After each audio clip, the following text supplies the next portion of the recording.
So as many of you know, I'm sure you've had experiences that your identity, your self-identity, how you think about yourself shapes your actions, your performance, so many things, and we have many identities. I am a father, I am a scientist, I am a teacher.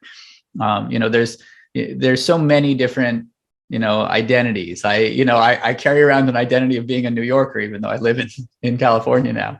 Right. So, and when we think of ourselves in these ways, it brings out certain beliefs, certain emotions, certain ways of behaving, certain things that are right and wrong. And it colors so much what we do in ways we don't even realize. Here's some examples from research.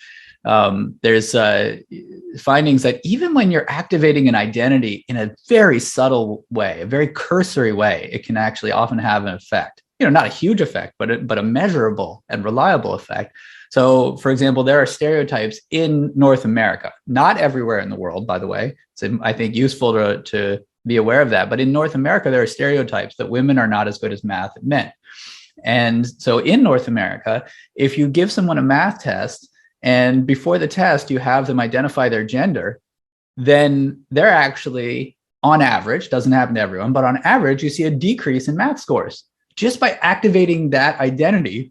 And people are aware of that stereotype. It's something called stereotype threat. It is sort of because of being aware of the identity, people, the theory goes, feel somewhat threatened by it. And that is enough to distract them. Right. So the identity is actually influencing something like a math score.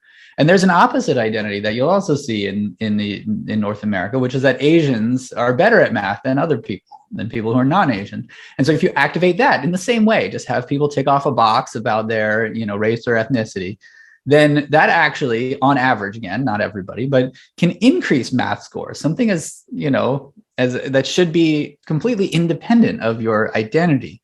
And so there's so many ways that it influences us.